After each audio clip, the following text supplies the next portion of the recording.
nothing like the sound of Carolina hoofbeats. Riding down the trail under a big blue sky and pine trees. Sitting high in the saddle, nothing else matters. My feet in the stirrups, I'm so happy. There's nothing like the sound of Carolina hoofbeats.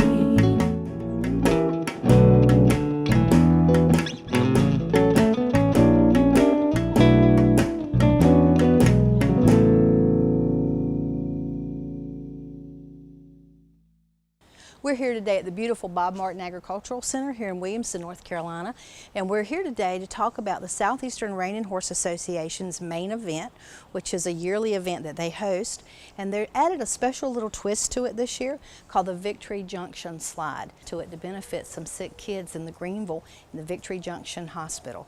So stay tuned, and we'll be back in just a minute to give you an updated information about that event. With me now is Myra Rao, and Myra is a reiner, and she's with the Southeastern Reining Horse Association, and she's kind of heading up this Victory Junction program. So tell us how you got involved with this. Well, I got a call from Parker Minchin, who's with the Southeast Reining Horse Association board, and she was asking for ideas for sponsorships for 2014. And so I told her to give me a couple of days, and as I was driving up to Francois Gautier's to ride my horse, I kind of thought, okay, what's the business model? How, what do we really need here? My thoughts were we need to give back to the community. It's been proven corporate engagement in the community has been very beneficial to large corporations. Their stock prices go up, their revenues, profits go up. It's good for everybody. But the medium and small businesses don't have the capacity to do that. Right. So I thought, well, the Southeast Reining Horse Association can be that arm. They can be that arm for those small to medium businesses so they can have an avenue, have a vehicle for more community involvement. So as that thought kind of progressed, and I thought, okay, we have Victory Junction, who I'm a big fan of, and there's just a great organization. So Victory Junction would be a good partnership opportunity for Southeast Reining Horse Association. So we have a 3-year partnership. We've got a couple of different activities going on. One is we have partnered the children that aren't able to go to camp at this time. They're in the hospital for different serious illnesses. We've partnered them with the James and Connie Maynard Children's Hospital at Vidant in Greenville, Greenville, North Carolina. And we've partnered them with the Open Riders, so whoever wins, they will win the same belt buckle that the Open Riders win. So we have that event going on. Those kids are watching on the webcast. The Victory Junction folks are there. I mean, so it's pretty exciting. This is our first year, so we're smoothing out some things, but I think it's going to be really good. We also have the V's, so every rider that comes in, they have an opportunity to buy a V and they can wear it on their saddle pad for Victory Junction. We have, when you do that, you can get your family and friends to donate $1, $2, $5. In addition to that, as part of, again, to use the model the big corporations have, smaller companies, your saddle makers, your breeders, all of those smaller companies have also matched. So you might have somebody says if you have a certain brand on your horse, they'll match $5 for every one. If you have a certain bloodline in your horse, they'll match $10 for every one. If you have, some services are doing the first 50, some are doing the first 100. So, it doesn't take a lot of money, but even if it's $1 and you have, 25 horses that have that sire, it all adds up. Sure. I mean, we took the money from the number of riders we had just at this show as our first baseline, which was we started 6 weeks ago thinking about this. And we, based on the number of riders, we had 144 stalls, so you can estimate a little bit less than that in riders, and we turned that into over $2,600. That's fantastic. So the goal is to take the money from the sponsorships. We are going to pay it forward to double or triple the money. And use Southeast Reining Horse Association as that vehicle for the medium to small businesses. And the matching funds are such a smart idea for a business, because when you match the funds, you can be assured that those folks are working hard to make that event successful. So it turns out to be a really good investment for businesses to do. A lot of hands make a big difference. That's right, and it's no one burden on just a couple of people, so that's really good. Exactly. Now, Victory Junction Camp, you were saying earlier that they have a camp in Randleman. They do. Tell me about that. So they have a camp in Randleman. The different thing about their camp is they have a full medical staff. So they have all kinds of things and activities for the kids to do. When these kids go there, it's specific to their illness. So you might have 1 week it might be for some certain type of cancer. 1 week it might be for kidney disease. And so they have a full medical staff for all of their needs while they're there. Right. And that's what sets them apart from the others. And then the kids that are too sick to go, you were saying Yep. that they do something special for them? Yeah, the kids that can't go to camp, so they have, Victory Junction has partnered with several children's hospitals, the one in Greenville, North Carolina, Vidant Hospital, the Jeff Gordon Hospital in Charlotte, the Presbyterian Children's Hospital in Charlotte, and there's a few others. And what they do is they send their outreach program sends a mini camp to the hospital so that those kids in the camp, they also get, to experience a little bit of the camp activities and do some of the same camaraderie and enjoy that as well. How fun. And so this is a North Carolina-based company, Victory Junction. It is. It is a North Carolina-based Victory Junction. Kyle Petty was the founder, and this was on behalf of his son Adam. And so it has been started, from their family. Okay. So stay tuned and we'll be right back.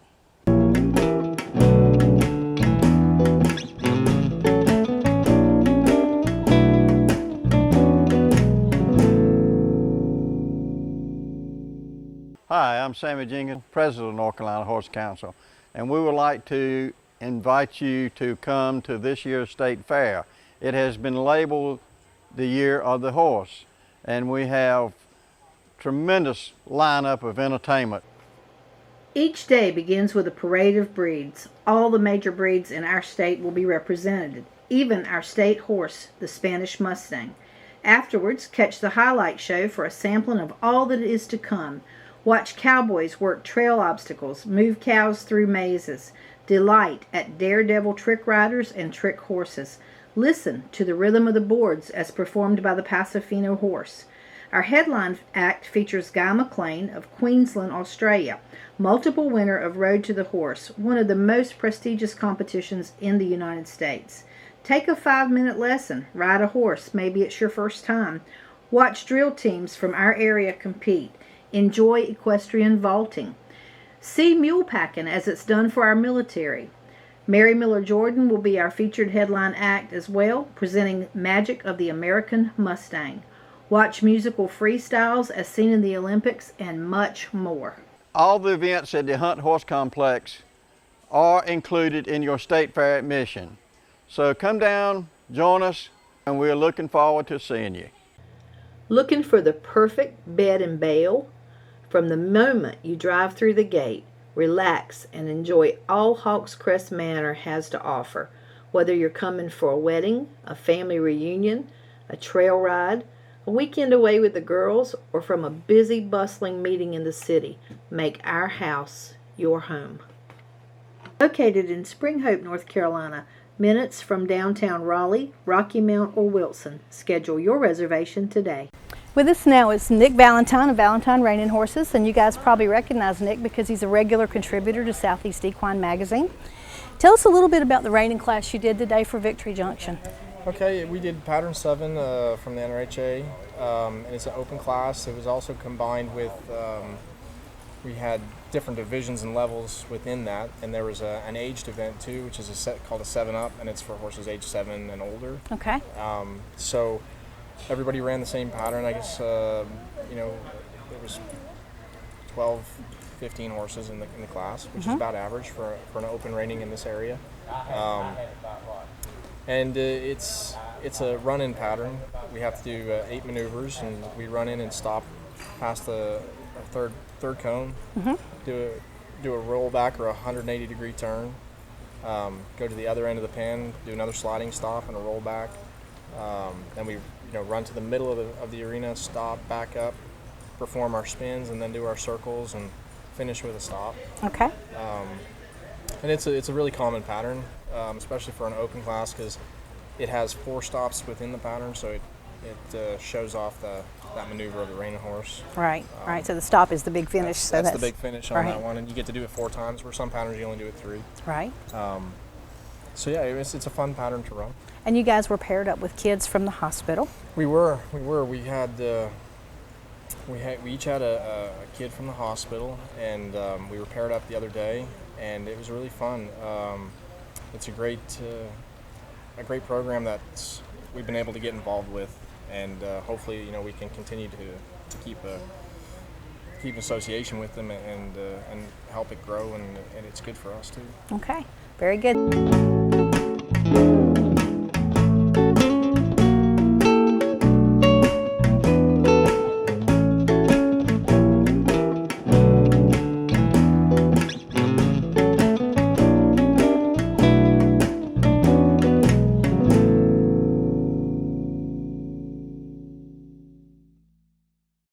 My name is Scott Brookins, and I am the owner of Brookins Construction and MD Barnmaster of the Carolinas. At MD Barnmaster, we have the best warranty in the business. We have a variety of designs to choose from. Our barns are easily customizable to meet your needs. We have financing available to those who qualify.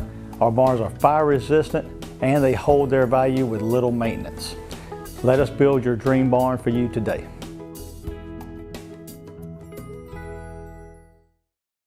Hi, I'm Nick Valentine of Valentine Reining Horses. My wife and I run a training stable in Lucama, North Carolina. Just going to demonstrate for you today how to properly wrap your horse's legs.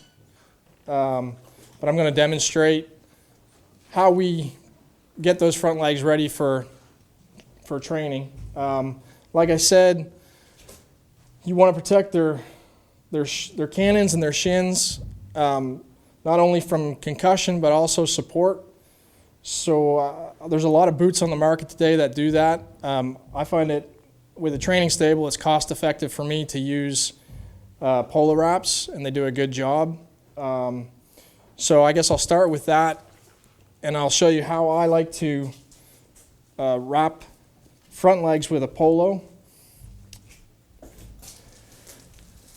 You want to make sure that they're clean, there's no debris there.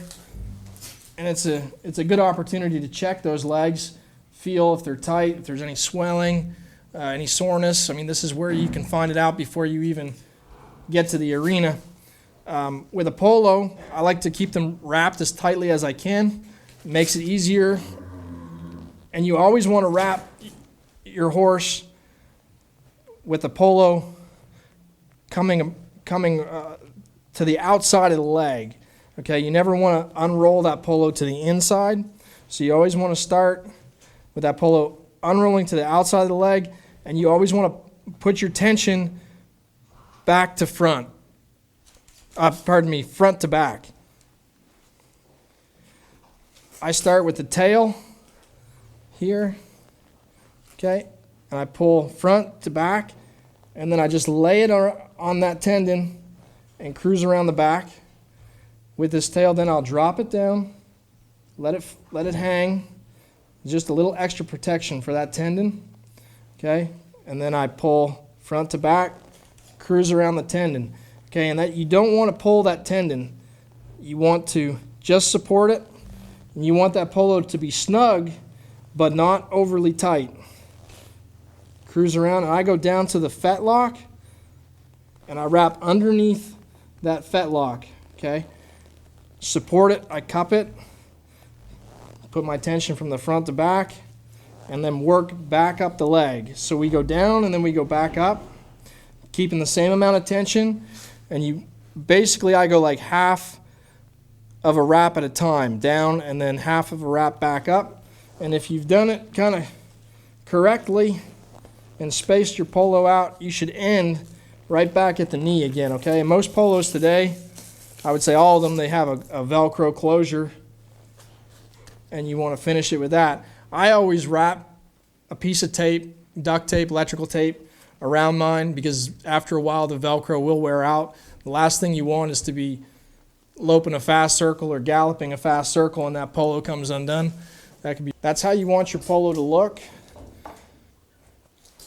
The next part of the equipment that we use are bell boots, or overreach boots, and they come same thing, many different types and shapes and colors. I like to use these ones. They have a no-turn knob in the back, kind of sets right in the back of their pastern, and it just helps keep those boots from twisting. And the the thing I see the most when people put their bell boots on that they do incorrectly, you would think they're pretty self-explanatory, but most people put them on too tight. Okay, you want to be able to get a finger in there. Only other thing that I use for a reining horse is a lot of reining horses, when they're learning the spin, they'll bump their knee, or they'll have a little bit of trouble getting their feet, knowing where to put them at first, so they will bump those knees together. I like to use a knee boot. Same thing, there's a lot of different knee boots out there. I don't really recommend one over the other, but this type I've had a lot of success with. Some of them can be really hard to keep up. You'll have trouble with them sliding down. This type here, I find to work the best for me. Same thing. I like to put it right at the base of the knee. Okay, it's got Velcro closures on this side. Same, you pull from the front to the back, and you want it snug but not overly tight. It's got a little hook closure here. Okay, and this protects your horse's knee. So same thing here. Run my hands down, check their knees, check if there's any heat, any new bumps or cuts or anything that wasn't there yesterday. Okay, your polo's wrapped tightly. And remember, you always want that polo to roll out that way. You don't want to try to make it's awkward. Okay, but just let it roll to its own, and then front to back. Okay, I start with like a 45 on the tail, right up here, behind their knee. And it takes a little practice, but once you do a couple hundred of them, you'll get the hang of it. Front to back at the base of the knee, okay? So my first loop, I don't put a lot of tension on. I just get that polo started, and you're going to finish off at the base of the knee. Okay, then I put my tape on. Finish off with a bell boot on this side.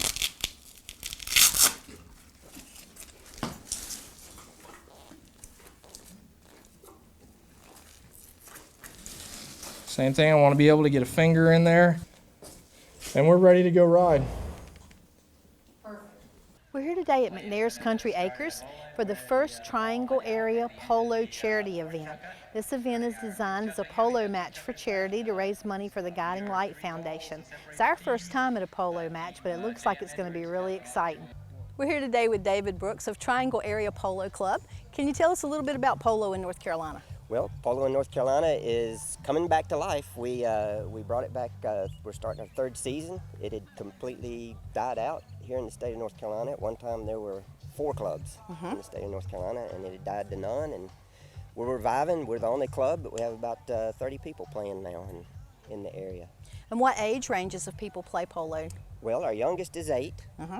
And our oldest, let's just say they're the other side of 60. All right, so it's wide open. Yeah, wide range, and a wide range as far as we have players that hopefully one day would like to canter and hit the ball, and then we have players who are sponsoring teams and playing in Aiken, South Carolina, and other places, and really at top level polo. And so you were a professional polo player? At one time. Yes, Tell us about your career. Still am. Okay. Yeah. I started playing in the late 80s out at Rougemont with the Chucker Downs Polo Club, and then moved from there to Pinehurst with the Pinehurst Polo Club, and was offered a job to go to Florida and play professionally down there, and did that, came home, went back and played in Atlanta and other places and traveled, and moved back in 2000 to the state of North Carolina. And the event that we're going to see today is a charity match for Guiding Light. Yes, ma'am. And tell us a little bit about that. Well, it's kind of a natural fit for us because a lot of members that we have in our club and in our families have long-term family members, long-term illness. And Guiding Lights is a charity that works to help those with long-term illness. So it actually helps the families and the support people around the long-term illness. And it's something that kind of you don't think about. That's true, because the people that do that supportive care suffer almost as much as the people with the illnesses. Yeah, we're really fortunate ourselves because we have a large family, and we're able to kind of do it on our own. But you know, people that don't have a large family, how do they get help? And that's what Guiding Light steps in and does. And it's been a real natural fit for us to do this first charity event with them. And as far as the game of polo itself, give me a little, in a nutshell, how it works. Well, I've never been to a match, so I don't know. Outdoor polo, generally what you'll see today is there's a goal on either end, and it's limitless as far as to the sky. There's no backboard or anything like that. You just shoot it between the posts. And basically you hit the ball, it creates an imaginary line, and people have to stay on either side of that line without endangering the other player by crossing, sort of like driving down the highway.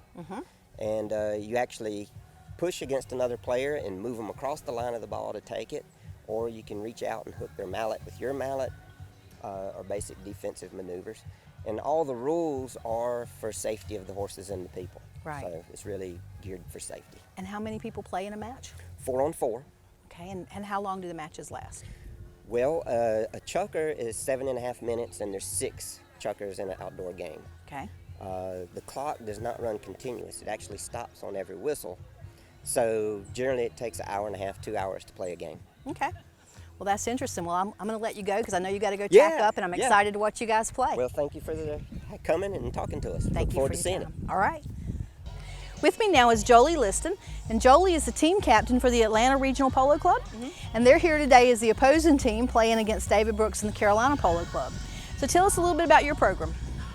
We're very similar to David Brooks's program, where we have a lesson program. We teach adults and beginners how to play polo. We also have a full-service client facility where people can bring their horses. We keep them fit, we exercise them, we take them to polo, tack them up, clean their tack, and basically people just come and play and go home. Right. And that's probably the main part of my business, as well as the teaching and lessons. I saw you had a polo school coming up. I do, yep. It just started last week. Yeah. Okay. It's a month long. We meet twice a week, teach them the basics of polo, and they progress beyond that to our coaching chuckers program or coaching league, so they actually get to play real polo, but we stop the plays and explain fouls and strategy to them so they can learn a little bit quicker. That's really nice. And what kind of horses do you like to ride when you do polo? I'd say my personal favorite is probably a quarter horse thoroughbred cross, maybe appendix. They kind of have the endurance and stamina of a thoroughbred, but they have a nice, quiet, calm disposition of a quarter horse, and they're usually very agile. Right. I have a lot of American thoroughbreds, and I have a lot that have been imported from Argentina. They make really nice, easy, quiet polo ponies as well. But I think my favorite is the cross. The cross, yeah. All right, very good. Well, good luck today, and we'll be looking forward to watching you play. Right. With me is Anna Hale, and Anna is from Raleigh, North Carolina, and you're in the polo match today? I'm just going to do a little demonstration at the beginning. Okay, and what does that consist of? It consists of the 4 main shots in polo and a couple of the main defensive plays. All right, and what is it about polo that you love? Well, I really love horses, and something fun to do with your family and horses. Very good. What's your horse's name? This is Pepper. Pepper? Very beautiful. All right, well, thank you for taking a minute to talk to us. Thank you. Okay.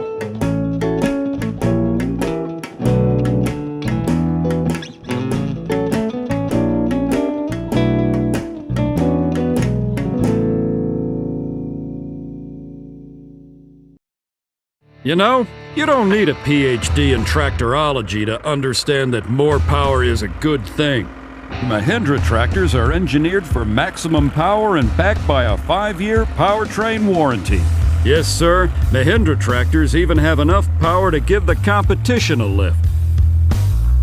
Take a good look at the world's #1 selling tractor, Mahindra.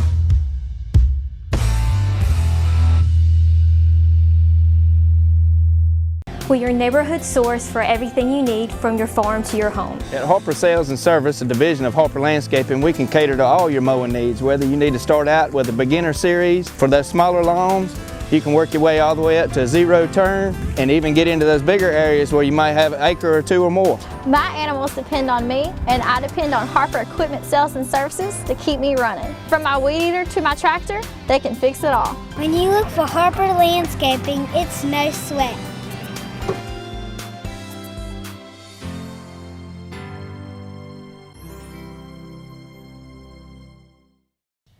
With me now is Larry Olson, and Larry's from Atlanta. Tell us a little bit about the positions and how the play works. Well, on the throw-in, there's positions 1, 2, 3, and 4. The position 1 is the first person that receives the ball, and then 2, 3, and 4 all the way through the line. The 4 position is usually a more defensive type of player, and the 1 position is usually more of an offensive type of player, usually making plays towards goal. Right. The 4 position plays in the back, and consequently they're called the back player. Can anybody score on the team? Anybody can score. Okay. And in fact, the positions will change periodically through each rotation of the ball. All right. So they don't all stay the same, but you've got to be playing both offensively and defensively at the same time, periodically throughout the chukker. So right. Or each period. Yeah. Okay. And what position do you play? I played number 1. Okay. Yeah. And what about polo has drawn you to the sport? Oh, I've been around horses all my life, and probably the excitement of fast play and right. and playing off the horse, and that has a lot to do with the game. Definitely. I mean, it's a Yeah. cool way to play a game, without a Absolutely, doubt, yeah. if you can include a horse. All right. Well, thank you for talking with me. You're welcome. Good luck today. All right. All Thanks. right. I hope you've enjoyed our show today on polo. It's certainly been an educational event for me and quite an exciting game. So if you listen real carefully, you can hear Carolina hoofbeats in the background. People from around the Triangle come to Carolina Barbecue of Garner off Highway 70 because they know what they'll get. Authentic Eastern North Carolina chopped barbecue, Southern fried chicken, hush puppies, Brunswick stew, and more. But did you know that they'll come to you? For your next backyard party, company event, graduation party, weddings, rehearsals, or any other occasion, you bring the people, and Carolina Barbecue of Garner will bring the pig. Call 773-0222. Follow me to Carolina Barbecue. We'll see you next week when we bring you the North Carolina Quarter Horse Association's biggest event ever in our state, Martin-Ganza. We traveled to Williamston recently to be a part of it, as hundreds of horse and rider teams were there to compete. Meet some of the trainers, competitors, and organizers of this huge event. Then, as a special bonus treat, we caught up with Ken McNabb when he visited Raleigh recently. Be sure and watch and learn about Ken McNabb's horse programs and auction that he has at his ranch every year. See you next week. And also by Carolina Hoofbeats Magazine, a free publication about the horse industry in North Carolina. Catch up on the latest issue at carolinahoofbeats.com. And also by Southeast Equine Magazine, a free publication about the horse industry in the southern United States. The saddle, nothing else matters. My feet in the stirrups, I'm so happy. There's nothing